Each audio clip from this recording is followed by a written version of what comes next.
છોટાઉદેપુર જિલ્લા સરકારી દવાખાનાના 54 કર્મચારીઓ હડતાલ પર ઉતર્યા. છોટાઉદેપુર જિલ્લા સરકારી દવાખાનાના 54 કર્મચારી હડતાલ પર ઉતર્યા. 2 મહિનાથી પગાર ન થતા આઉટસોર્સના વર્ગ 3 અને 4ના કર્મીઓની હડતાલ. હડતાલને લઈ દવાખાનામાં ગંદકીનું સામ્રાજ્ય. ડસ્ટબિન ઉભરાયા. 2 મહિના અગાઉ પણ હડતાલ ઉપર ગયા બાદ થયો હતો પગાર. Bureau report Rehan Patel, Chhota Udaipur. General hospital છોટાઉદેપુરમાં વર્ગ 3 અને વર્ગ 4ના કર્મચારીઓ અલગ અલગ ડિપાર્ટમેન્ટમાં કામ કરી રહ્યા છે. Junior pharmacist, lab technician, x-ray technician, ward boy, પટ્ટાવાળા, આયા, કુક દરેક વિભાગમાં પોતપોતાની ફરજ બજાવી રહ્યા છે. અમે પગાર માટે હડતાલ પર ઉતર્યા છીએ. દર વખતે અમારે હડતાલ પર ઉતરીને એક પગાર કરે અને બીજો પેન્ડિંગ રાખે છે.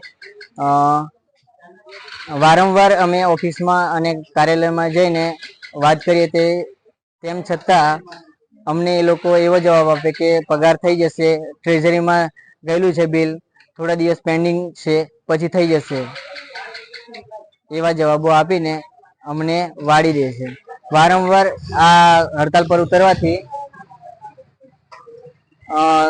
ઉતરી એટલે ત્યારે જ પગાર કરવાની વાત કરે છે.